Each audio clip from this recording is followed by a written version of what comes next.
안녕하세요. 요즘학폭 허소연 변호사입니다.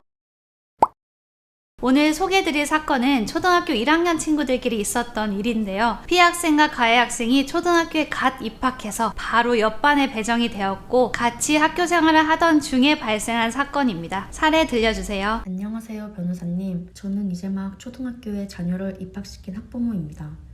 제가 출퇴근 시간 때문에 아이 등하교를 직접 돕진 못하는데 하루는 회사를 쉬게 되어 아이를 놀래켜줄 겸 학교로 데리러 갔어요. 저 멀리서 아이가 오는데 그 옆에 친구도 같이 있더라고요. 근데 친구가 제가 봤을 때는 좀 과격하게 우리 아이를 때렸어요. 발이랑 손으로 몇 번 툭툭 치고 아들이 도망가니 따라가서 가방을 확 잡더라고요. 좀 심해 보이기는 했지만 우리 아이는 남자이고 그 친구는 여자애라서 또 뭐라고 하기도 좀 그랬고 초등학교 1학년부터 괜히 학교에서 요란스러운 부모가 되기 싫어서 넘어갔어요. 그러다가 며칠 지나서 아들한테 그 친구에 대해 물어봤는데 학기가 시작되고 복도나 등하교 시간에 만나면 계속 그런다고 하더라고요. 하지 말라고 해도 계속 그러고 어쩔 때는 넘어지기도 하고 선생님한테 2번 정도 말씀드렸는데 여자애니까 참으라고 했다고 애가 그러는 거예요. 제가 너무 속이 상하고 그래서 학교에 말씀드리고 상대방 부모님께도 얘기를 해달라고 했는데 달라진 게 없고 아이한테 확인해보니 여전히 그런다고 해서 학교 폭력으로 신고하고 싶어요. 제가 좀 너무한가 싶지만 그 여자애가 우리 애를 그만 때렸으면 좋겠습니다. 사연 들어보니까 어떠세요? 우리가 학교 다닐 때 같으면 보통 선생님 선에서 해결이 되었거나 상대방 부모님도 같은 동네에 사니까 부모님들끼리 만나서 얘기하시고 자녀들을 지도했었잖아요. 저 어릴 때는 동네의 친구가 다른 친구를 때리면 사과의 의미로 가해 학생 부모님이 과일이나 그런 걸 사서 피해 학생 부모님을 찾아뵙고 아이를 호되게 혼내고 그런 일도 있었던 기억이 납니다. 요즘은 놀이터에서도 내 아이가 아닌 다른 자녀를 꾸짖거나 저지하면 부모님들끼리 싸움으로 번지거나 심한 경우에는 아동학대로 고소를 하는 경우도 심심치 않게 있습니다. 이렇게 학교폭력 사안이 발생하면 초등학교 학생 같은 경우 피해 학생의 보호자들이 가해 학생을 직접 대면하거나 지도하는 과정에서 아동학대로 고소가 돼서 피의자 신분으로 경찰 조사까지 받기도 합니다. 참 이런 상황이 안타깝기도 하고 그렇지만 어떤 사건이든 발생되면 손 놓고 있지 마시고 적극적으로 그리고 항상 법의 테두리 안에서 대처를 하셔야 됩니다. 자, 그러면 우리 사안으로 돌아와서 초등학교 1학년 친구들끼리 지내다가 한 친구가 일방적으로 다른 친구를 지속적으로 때리는 경우는 어떨까요? 그냥 애들끼리 싸움? 장난인가요? 서로 장난이라면 안전 부분만 주의하면 크게 문제될 일이 없지만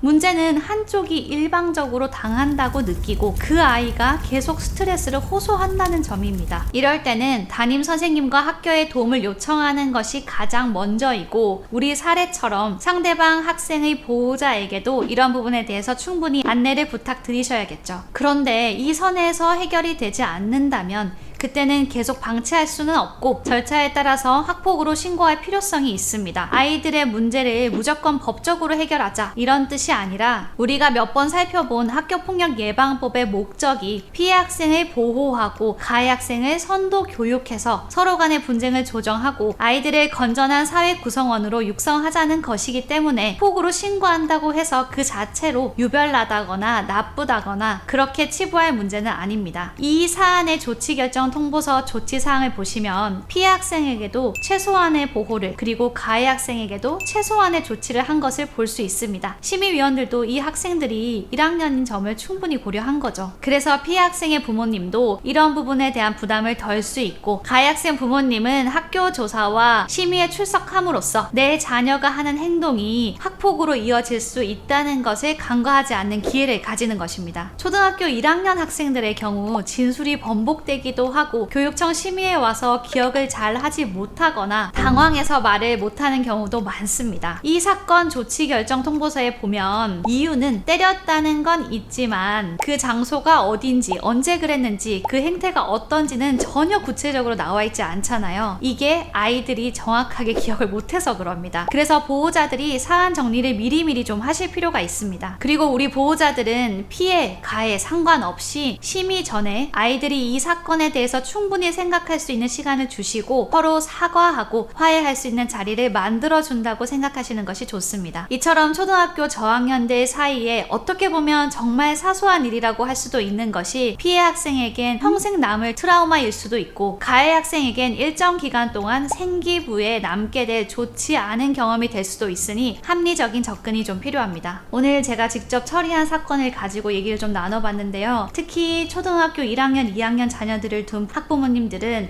오늘 내용을 좀 꼼꼼하게 되짚어 보시고 학교폭력이 발생하면 혹은 학교에서 전화를 받으시면 당황하지 마시고 어떤 자세로 이 사건을 대해야 될지 한 번쯤 생각해 보시면 좋겠습니다. 오늘 영상 보고 궁금한 점이 있으면 전화나 댓글로 편하게 연락 주십시오. 친절하게 답변 드리겠습니다. 학폭상담은 허소연. 다음에 또 만나요.